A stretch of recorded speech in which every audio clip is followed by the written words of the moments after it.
Oi, bom dia, muito bom dia. Começando o Inspire-se desta quinta-feira, dia 30 de julho, ao vivo com imagens diretas de Canela, na Serra Gaúcha.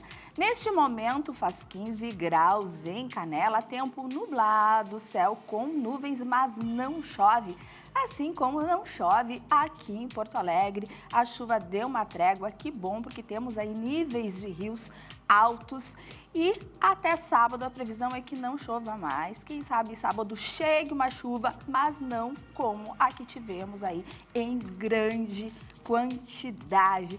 Seja muito bem-vindo, bem-vinda ao programa de hoje. Hoje nós vamos falar aqui sobre educação financeira. Como saber em que momento podemos investir, quando podemos investir e de que forma isso pode mudar realmente a nossa vida, ter impacto no nosso dia a dia.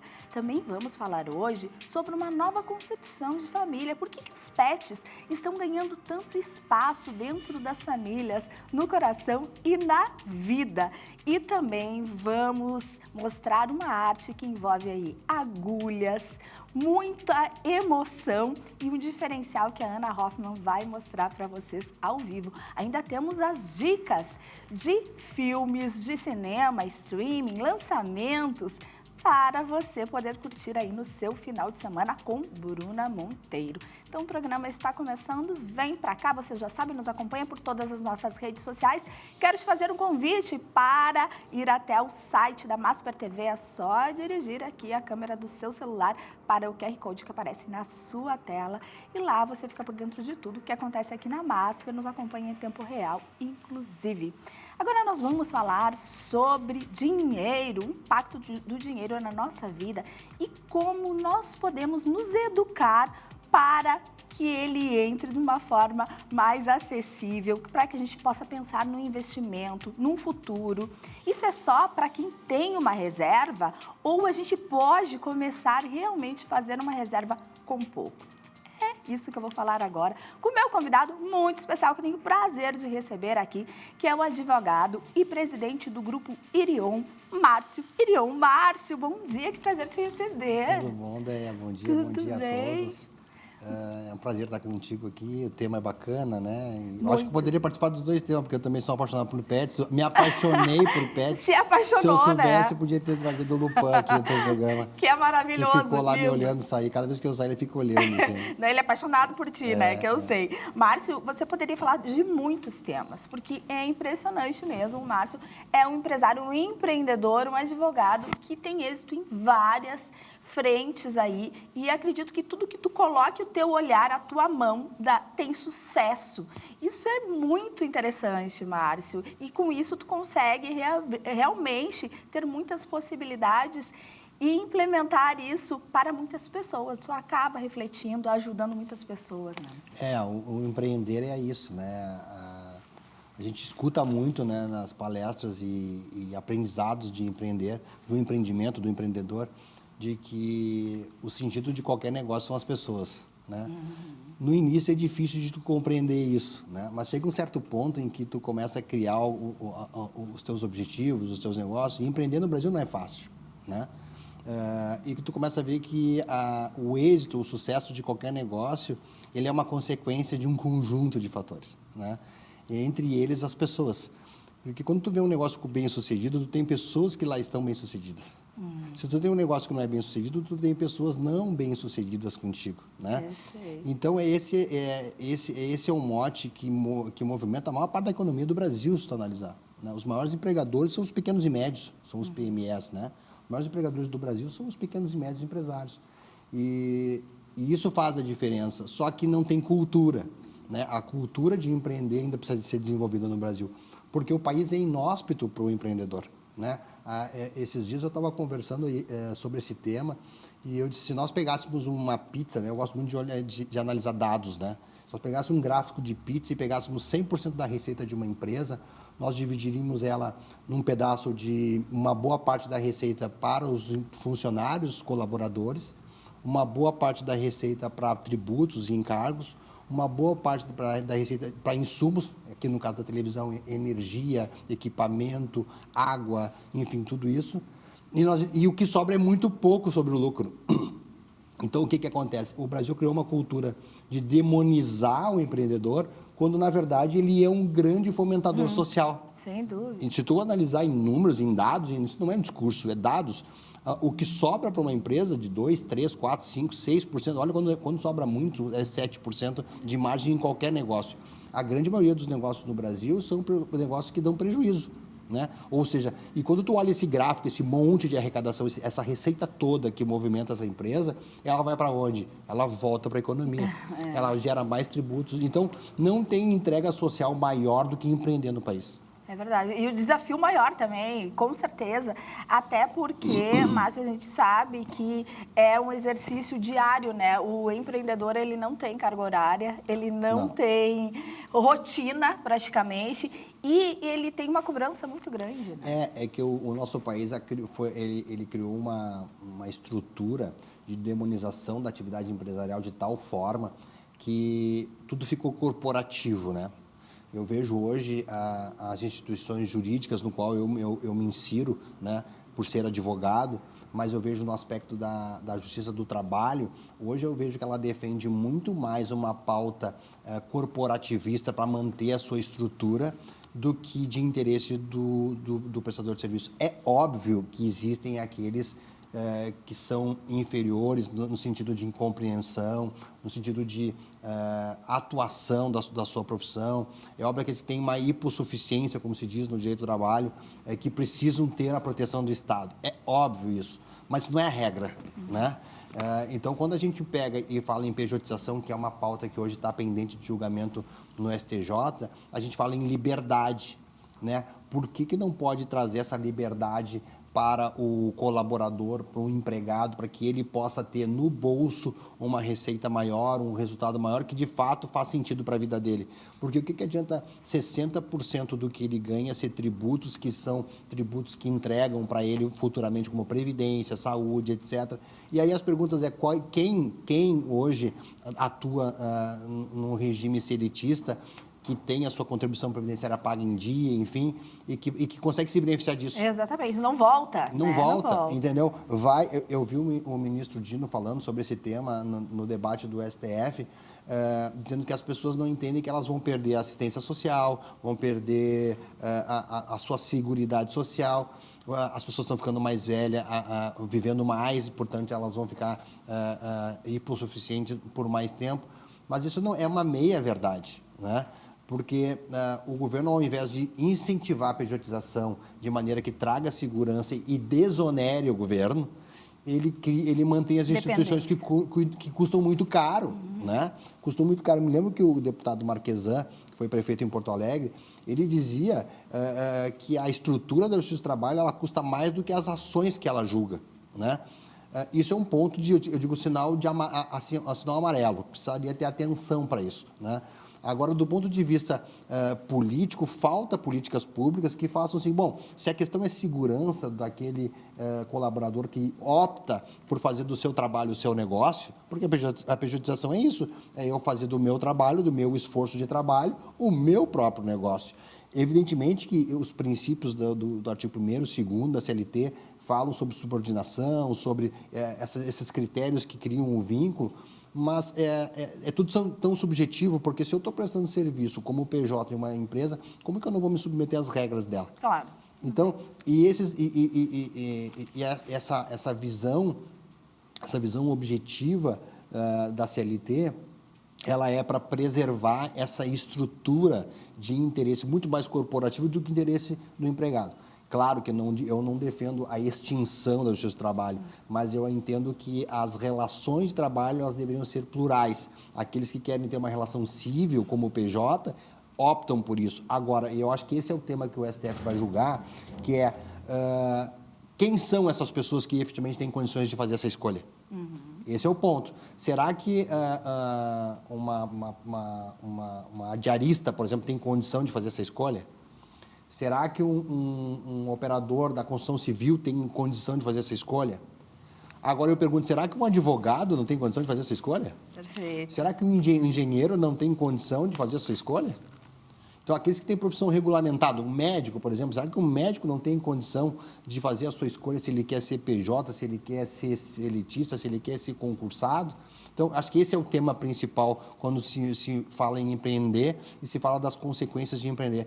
É complexo empreender no Brasil, né? Mas quem gosta de empreender, que é a grande maioria das pessoas no mundo, eu acho que tem um sentimento sempre de empreender, essas pessoas se realizam, né? Sem dúvida. E eu vejo a partir de ti, né, que sempre está com coisas novas aí, inclusive agora entrando também no mercado financeiro aí, Márcio. E por isso até da nossa pauta também, pegando esse gancho, para a gente entender como que no meio disso tudo, de uma situação tão complexa, ainda mais para o empreendedor que está ali se arriscando, começando, às vezes colocando todo o investimento dele num pequeno negócio que não sabe se vai dar certo, né? Em que momento que ele pode? A dona de casa que está ali também fazendo as suas economias, tentando organizar todo o sistema da sua casa, em que momento a gente começa a pensar no investimento real que... né, que nos preveja um futuro mais talvez estável? Como que a gente pensa nisso, Márcio? Bom, né, esse é um ponto bacana de falar, porque também envolve cultura, né?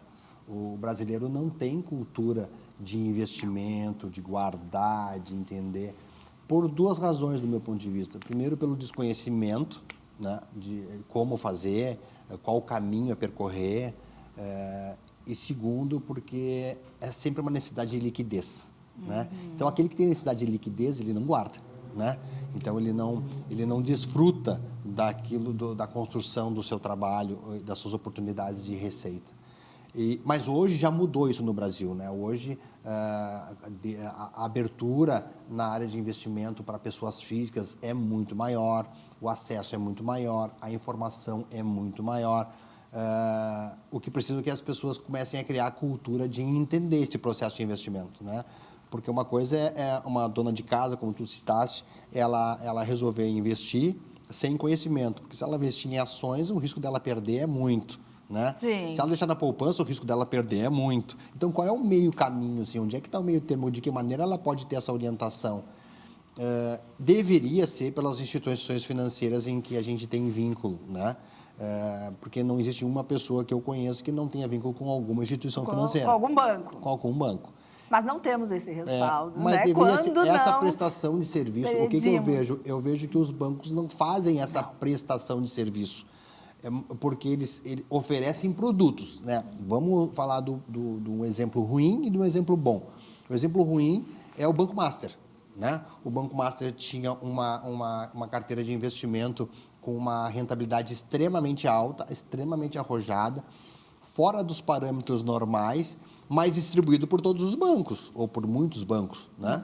Distribuído por grandes bancos, que hoje não são responsáveis pelo prejuízo que o seu cliente teve. Por quê? Porque ele enxerga aquilo como produto, ele distribui o produto, então ele não cria a cultura de atendimento, a cultura de ensinar, de conversar, de mostrar quais são as vantagens e desvantagens, até porque existe regra para isso. Para isso tem as corretoras, mas as corretoras atuam em quem? Em quem já tem cultura, em quem já está conectado ao investimento. E isso está muito ligado ao perfil de cada um investir, porque tu tem um perfil mais arrojado, um menos arrojado, um perfil mais conservador. Então, tudo isso vai depender muito do momento e do perfil da própria pessoa, né? Hoje, com a Selic muito alta, hoje não, já há algum tempo a Selic muito alta, a renda fixa, ela é sim uma oportunidade de entrada para quem quer começar a investir, porque o dinheiro fica parado ali, tu tem um fundo garantidor até 250 mil que garante aquele valor, então a pessoa tem previsibilidade de quanto é que vai render de juros, é mais seguro, os juros é composto, então, portanto, ela ganha sobre o próprio juros que no mês seguinte, então tem muitas oportunidades, né? Mas eu acredito que passa pela ideia de criar a cultura e as instituições financeiras prestarem um serviço melhor para os seus clientes para que eles possam poupar. Márcia, a gente não teve uma educação financeira, não tem ainda. Acho que as escolas agora estão começando a pensar nisso, né? Nessa época, nem se falava em dinheiro, e até hoje o dinheiro é um tabu no nosso país. Até hoje, pessoas que ganham dinheiro, elas já são vistas, né, alguma coisa tem aí, porque como que essa pessoa ficou rica? Como que essa pessoa conquistou, né, tanto dinheiro em pouco tempo? A gente tem um tabu em relação ao dinheiro aí no nosso país. Tem um tabu. Eu acho que isso também é muito da visão do brasileiro, né? Se cria a ideia de que o dinheiro não é uma coisa boa, Isso. de que o dinheiro faz mal, de que o dinheiro... Eu acho que tem que... se a gente conseguisse, eu acho que programas como o teu, eles traduzem isso para que as pessoas, em uma grande escala, possam entender, é diferenciar o dinheiro de como tu utiliza o dinheiro, né? O dinheiro é, sim, uma coisa boa que te dá segurança, que te dá previsibilidade, que te dá a condição de se divertir, de viajar, de empreender, de investir. Então, o dinheiro tem muitos fatores bons.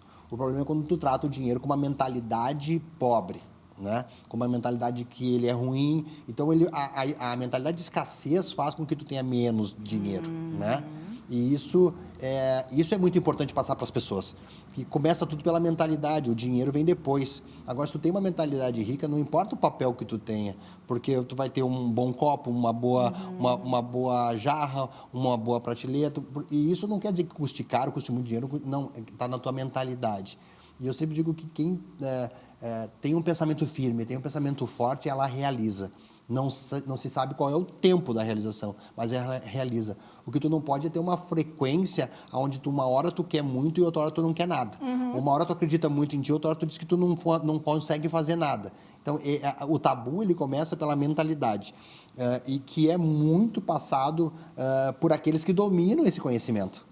Isso que é ruim do ponto de vista de que a população poderia ter mais conhecimento, poderia entender mais disso, mas aqueles que dominam não querem.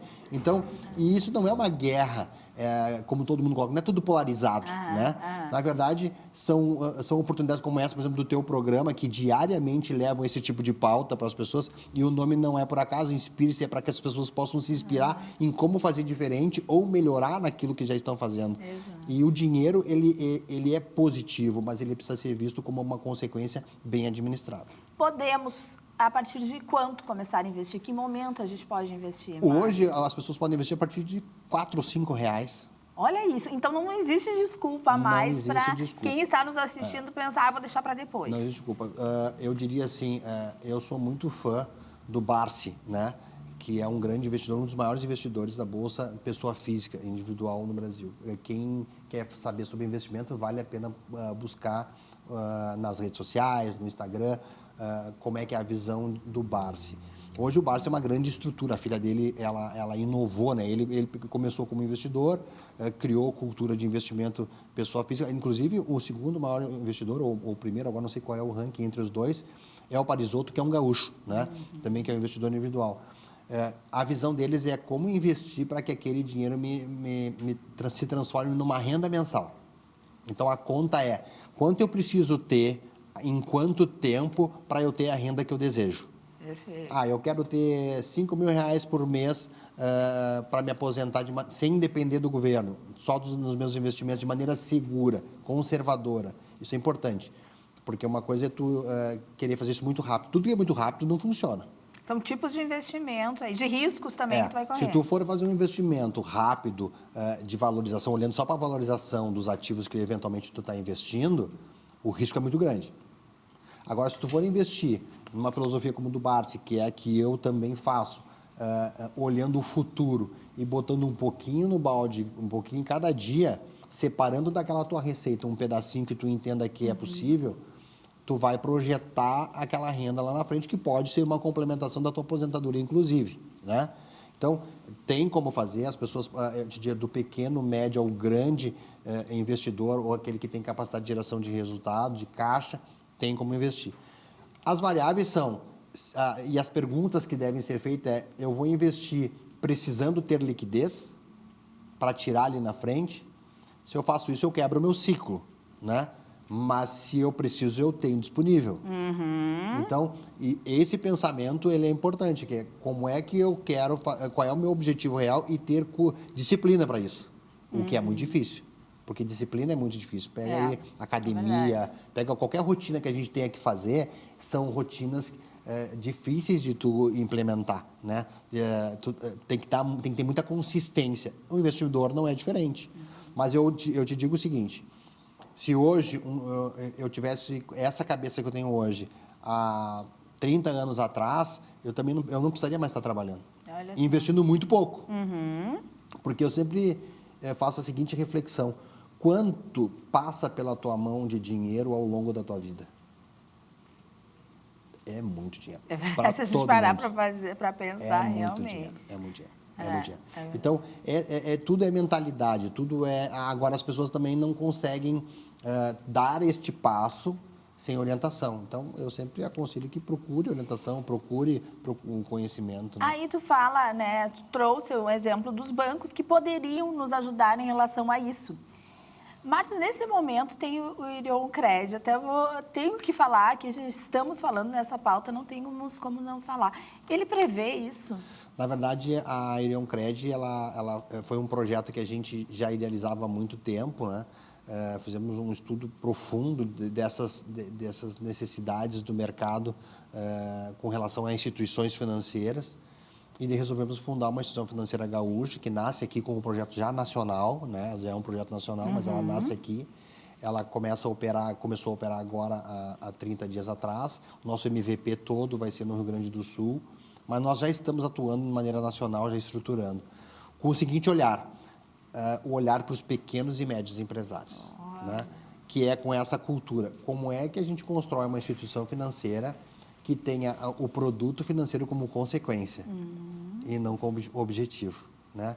Então, nosso objetivo com a Irion Cred é aproximar os pequenos e médios, ajudar os empreendedores a desenvolverem o seu negócio. A reforma tributária ela traz algumas peculiaridades que culturalmente não serão mais possíveis, que é o pequeno empreendedor misturar o dinheiro da empresa com o seu, né? Isso vai se tornar cada vez mais difícil. As decisões do CARF, do STJ com relação a essas questões que envolvem a mistura do dinheiro, ela tem sido muito pró-Estado, então muito arriscada. Então, a nossa instituição nasce com o objetivo de oferecer produtos financeiros de maneira estruturada para o pequeno e médio empresário e para o grande também, mas num combo que possa ajudar ele a desenvolver o seu próprio negócio. Então, é um projeto muito bacana e a gente é muito arrojado e a gente tem a expectativa aí de, em pouco tempo, se tornar referência no estado do Rio Grande do Sul. E para quem se interessar a conhecer mais esse... Já está no ar, né? Tanto o aplicativo, pode baixar o aplicativo para abrir as contas, só que as nossas contas, a gente optou por montar uma instituição que a gente chama de... tem dois tipos de instituição financeira. Tem as instituições tradicionais, que tem conta, tu vai lá, abre a tua conta, qualquer um pode abrir a conta, e a gente chama de mar aberto, né? Ou seja, qualquer um vai lá, abre a sua conta e sai operando, né? Nós não, o nosso objetivo é trabalhar com um mar semi-aberto, né? Ou seja, as nossas contas pessoas físicas, elas serão vinculadas àqueles clientes pessoa jurídica. Por que isso? Porque com o que a gente está vendo aí depois do Master, com essas liquidações das fintechs, etc. e tal, o índice de trânsito de recursos dentro de uma instituição financeira ilegal é muito alto e para evitar 100% desse tipo de risco, a gente fechou a nossa estrutura voltada apenas a clientes em que a gente vai prospectar. E aí sim, oportunizar aos colaboradores da empresa produtos diferenciados, mas desde que eles estejam vinculados à empresa. Maravilha, Márcio, assim, teríamos muito assunto para muito tempo aqui. Tem bastante coisa. Mas o nosso tempo é curto. Eu quero te agradecer muito. Eu sei da tua agenda rápido, e né? passa voando. Tua agenda atribuladíssima. Muito obrigada. Foi um prazer te receber. Sabe da admiração que tenho por ti e por toda a tua família. Um beijo para todos. A Carol mandou um beijo para ti. Um beijo para Carol, pessoa mais especial do meu coração, para o Gui, para o Gabi, para a Ana, para todo mundo. Beijo. E muito obrigada. Espero que volte, que retorne para a gente. Estou sempre à disposição para essas pautas que possam contribuir com a nossa sociedade. Né? Exatamente. Muito obrigada, então. E nós vamos agora para o intervalo. Na volta tem Ana Hoffman, tem Bruna Monteiro com as dicas de filmes e lançamentos para o final de semana e ainda vamos falar sobre os pets na nossa vida já. Vamos para o intervalo com imagens de Morro Reuter. Neste momento faz 16 graus em Morro Reuter.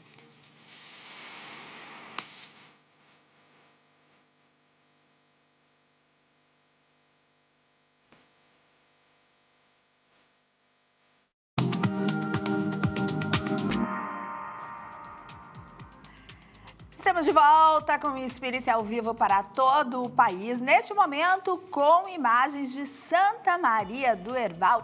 Neste momento, faz 14 graus em Santa Maria do Herval e o sol está aparecendo por lá. Hoje, dia 30 de julho, é o dia do bordado. Uma técnica, uma arte que ultrapassa gerações e envolve muita sensibilidade, muita paciência. E nós vamos falar sobre isso com Ana Hoffman ao vivo, que traz aí uma matéria super especial para nós, uma pauta especial sobre o bordado. Ana Hoffman, bom dia! Oi, Andréia, muito bom dia para ti, bom dia a todos que acompanham o Inspire-se, exatamente isso, hoje é o dia do bordado, uma técnica milenar e muito conhecida e muito admirada, inclusive, que não é para todos, eu acredito, acho que tem que ter muita inspiração para fazer um bordado bonito. Quem vai contar um pouquinho da história para mim, como começou o Mão Negra, é a Miti, que é um artista têxtil. Posso falar assim? Muito bom dia. Bom dia a todos. Posso chamar de artista têxtil? Pode sim. A Miti é artista têxtil, mas o que mais, Miti? Eu sou ilustradora, designer gráfico e produtora cultural também. Muita coisa. Muitas coisas. Me conta como começou o Mão Negra. Então, Mão Negra começou em 2017, inspirado pela história do bordado que circula entre as mulheres da minha família há 100 anos. Começou com a minha avó, em 1922. E eu venho bordando, ressignificando essa técnica, principalmente inspirada em álbuns de família, releituras de retratos. Eu estava aqui olhando, antes de entrar vivo aqui, Andréia, tudo que a Miti faz. Eu já vou pedir para o Ronaldo mostrar, antes da gente ir para essas fotografias bordadas, eu quero mostrar aqui também uma partezinha bem pequenininha, mas tem muita coisa a mais sobre moda, né, Miti? Exatamente. Tu pode nos narrar aqui pra gente como que funciona esse bordado, o que que te inspirou enquanto o Ronaldo Scafini está mostrando aí nas imagens? Então, enquanto artista, eu gosto muito de abordar sobre diversas materialidades, e uma delas também são as roupas, né, que também é uma forma da gente se expressar nesse mundo. Então eu garimpo peças, né, em brechós e customizo essas peças, né, principalmente camisas, que são peças que mantêm essa qualidade ao longo do tempo. Cada peça é única e cada pessoa vai fazer ela com uma pessoa, né? Então eu entendo que a arte é esse canal de conexão também, né? Além da sustentabilidade, também vai ter aí a exclusividade em cada peça. Exatamente. Vamos mostrar essa rosa ali, ó, listrada também, que eu achei... André, eu achei essa peça lindíssima, ainda mais assim, ó, primavera, verão, né, Miti? Exatamente, super linda.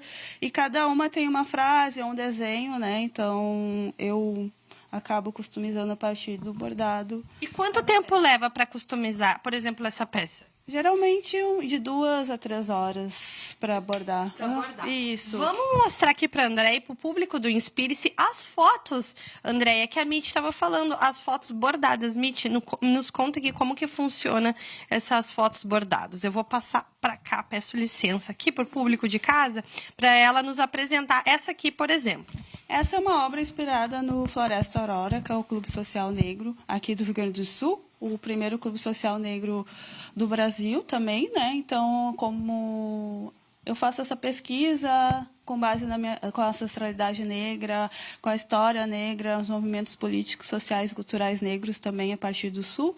Então, Floresta Negra vive na memória coletiva de muitas pessoas, assim, então é uma forma também de homenagear e celebrar esse movimento, essa história também. Vamos mostrar também, Andréia, que quando a gente chegou aqui, eu e o Ronaldo Scafini, na galeria da Miti, ela estava ali bordando, né, Miti? Exatamente. Então ela vai mostrar agora, ali rapidamente, aqui a gente vai mostrar a técnica do bordado.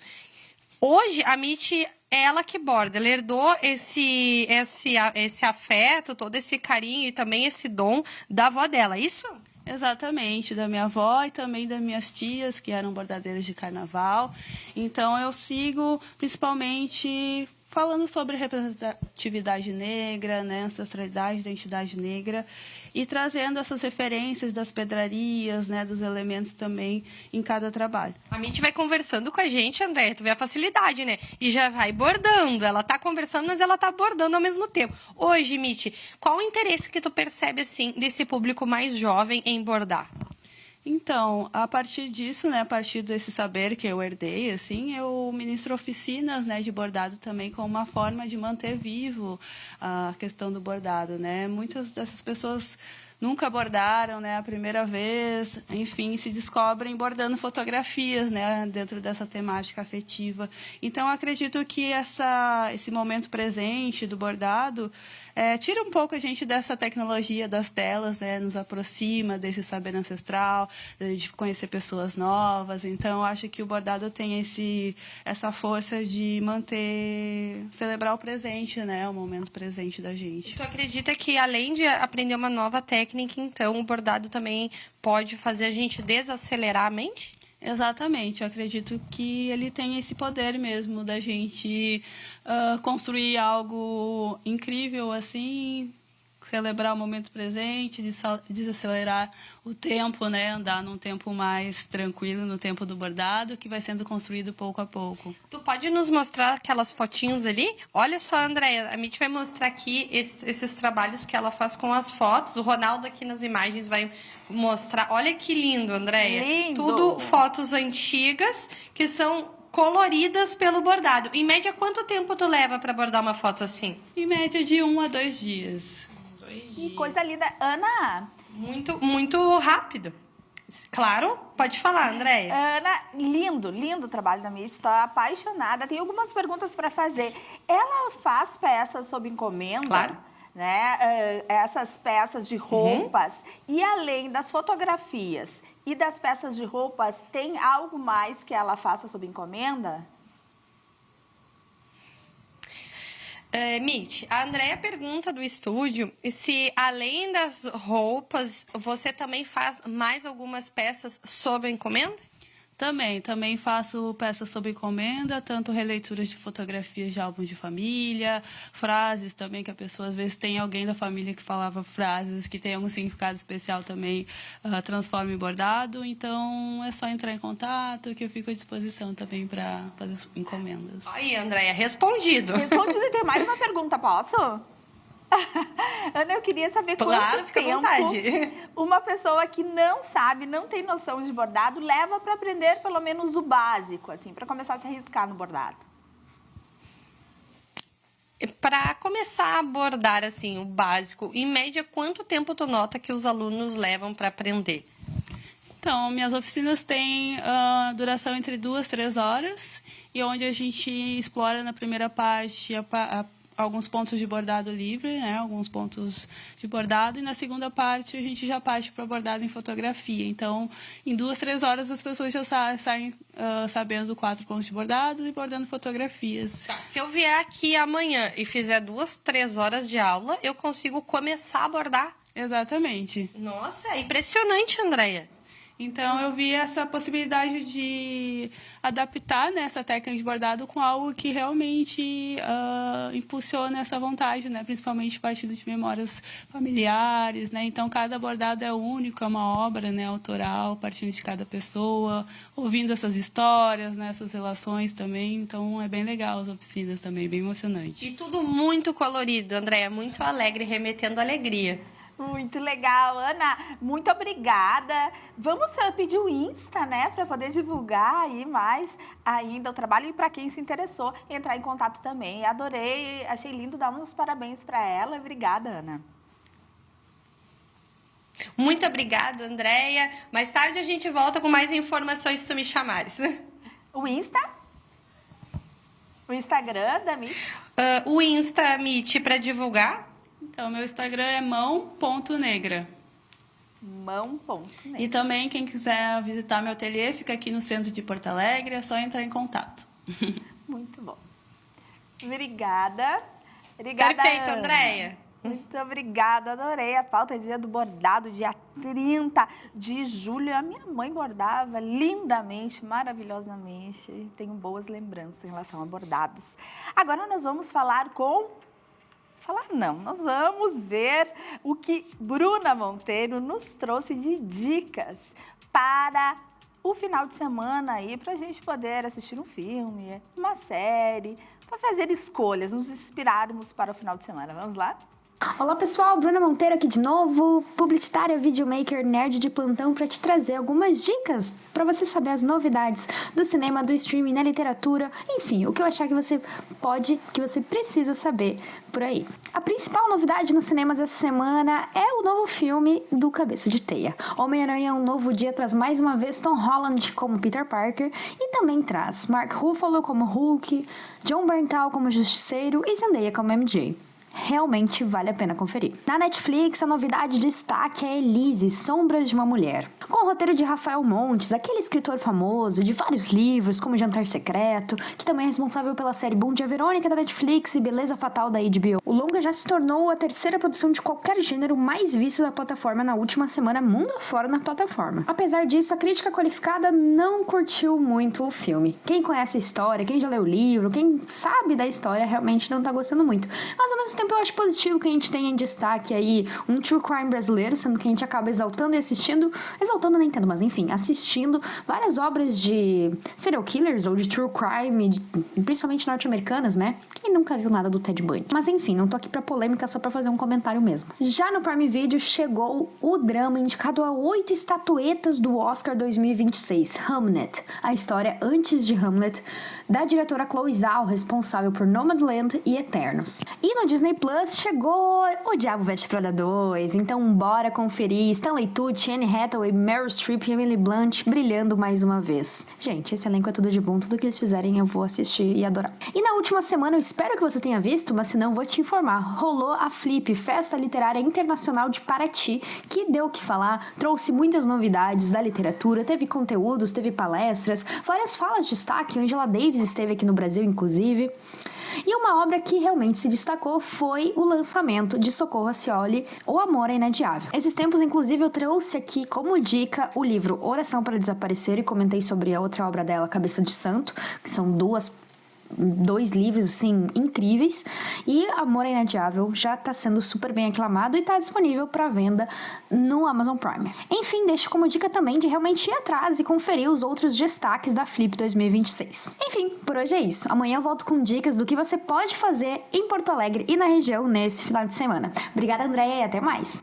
Obrigada a você, Bruna Monteiro. Nossa, a Bruna é demais, né? Ela é maravilhosa. Bruna, as suas dicas aqui são incríveis. Quero te convidar aqui, ó, para vir ao vivo aqui para conversar com a gente numa sexta-feira ou numa quinta, dando as suas dicas aqui. Sou fã, viu? Brigadão. E ela volta amanhã, Bruna Monteiro, amanhã, nos dando dicas de eventos culturais para o final de semana. Nós vamos para o intervalo agora e na volta vamos falar das nossas relações com os pets. É daqui a pouquinho, um instantinho só. Vamos para o intervalo com imagens de Nova Petrópolis. Neste momento faz 17 graus.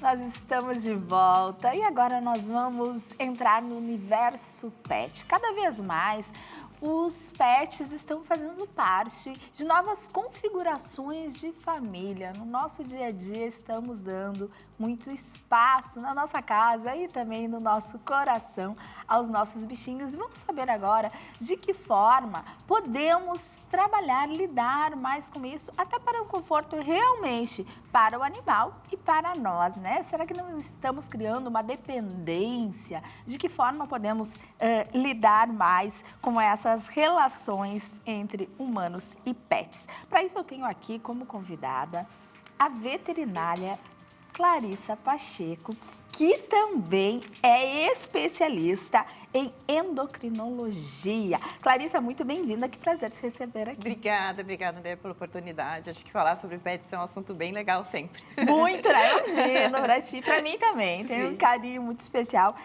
pelos pets, que não consigo nem imaginar como seria a minha vida sem os pets hoje. E isso cada vez mais vem acontecendo nas famílias, né? É difícil hoje as famílias que não têm pets, né? É difícil. E ainda mais difícil que tem um pet só. Aí que tá. Quando a gente tem um, daí vou ter outro para fazer companhia para esse. Quando vê, hoje eu tenho 3. É normal, é bem esperado. É muito bom mesmo.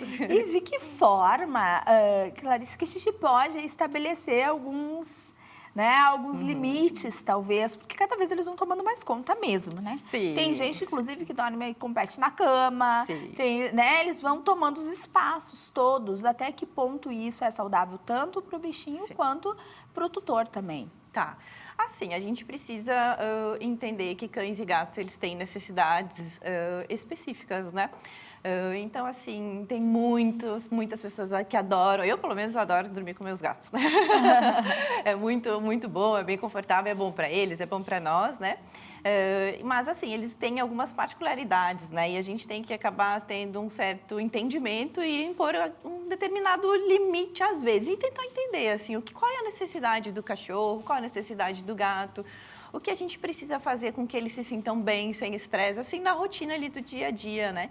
Então, assim, eu acho que é bem tentar entender quais são as necessidades. Por exemplo, gato gosta muito, por exemplo, de ficar arranhando, de ficar em lugares mais altos, de ter aqueles nichos, de explorar, de se esconder, né? Então, a gente precisa realmente ter isso, ter uma casa mais gatificada, específica para eles, né? Cachorro, o cachorro adora ir no pátio, adora uma terra, passear, né, curtir assim a rua. Então, assim, a gente respeitando esses limites e essas individualidades, eu acho que a gente consegue ter um relacionamento bem equilibrado. Isso é bem importante, porque as pessoas também não podem pegar um animal no impulso. Elas têm que entender que eles precisam, que eles têm as necessidades deles, né? Tem. O cachorro tem que passear. Precisa passear. Precisa, não precisa? Precisa, claro. Para o bem da saúde geral dele. Tanto a questão física, a questão psicológica também, de também conhecer a rua, conhecer novos cheiros, né? Então, precisa. E faz bem também para o tutor, né? Para o responsável ali do pet, faz muito bem também. Saber inserir isso no dia a dia, né? De uma forma agradável. Claro. Porque também tem pessoas que acabam pegando esses animais, ou num resgate, ou tendo, enfim. E aí acho que o bichinho não vai fazer xixi, que o bichinho não, né? E acaba acontecendo algo que eu acho terrível, que é o abandono desses animais, a devolução. Então, pensar antes também. Com certeza. A gente tem, atualmente, muitos pets, assim, que acabam precisando urinar, fazer as suas necessidades fisiológicas mais na rua, né? Então, requer essa obrigatoriedade ali de passeio, né? Independente de tempo de chuva ou não. Então, tem que ter essa disponibilidade, a família tem que realmente estar disposta a isso, né? Mas, realmente, o abandono, infelizmente, é algo que faz parte, assim, e é muito triste mesmo. Então, antes de adotar, antes de realmente conhecer, de se disponibilizar a ter esse pet assim, em casa, tanto o gato quanto o cão, eu acho que a gente precisa entender quais são essas necessidades e ver se realmente cabe na nossa rotina de se colocar eles, né? Hoje a gente ouve falar muito da ansiedade da separação, né? Coisa que um tempo atrás a gente não ouvia. Justamente, eu acredito que hoje, por o animal estar mais dentro do convívio dessa proximidade. O que a gente pode fazer para trabalhar isso e para evitar que o bichinho fique nesse estágio de não conseguir, de ficar nervoso, né? E não conseguir ter uma vida normal quando o tutor não está próximo? Na minha rotina clínica, isso eu noto acontecendo muito mais com cães, tá? E principalmente cães que acabaram sendo adotados, assim, durante o período até de pandemia. Tá, a gente teve nesse período ali de pandemia muitos pets, né, que eles acabaram sendo adotados e acabaram entrando para um espaço já que não teve muita convivência, né, não teve muita interação com outros pets, né, e isso depois aí acabou a vida voltando ao normal, né, e aí ficou aquele questionamento talvez na cabeça deles, tipo, e agora, né? E aí ficou assim, muitos pacientes com ansiedade de separação, eles acabam tendo um comportamento ruim, assim, de latir, de se mutilar, de ficar com salivação, de ficar realmente muito estressado por conta dessa separação. Então, se a gente já tem um diagnóstico já de ansiedade de separação, a gente precisa, com vets comportamentalistas, normalmente, tentar entender o cenário, assim, num quadro geral, né? Às vezes é necessário, sim, uma medicação, algum tratamento ali terapêutico, né? A gente instituir algo medicamentoso ali, ou talvez uma mudança de rotina. Então, tudo tem que ser avaliado individualmente, mas, sim, a gente vê bastante essa questão de ansiedade. Mas tem diversas maneiras da gente conseguir contornar isso, tá? E tentar amenizar um pouquinho mais esses sinais, tanto para o pet, que faz muito mal para eles também, quanto para nós. Exatamente. Então, tem possibilidades aí. Quem está passando por isso tem que procurar uma ajuda, né? Isso, exatamente.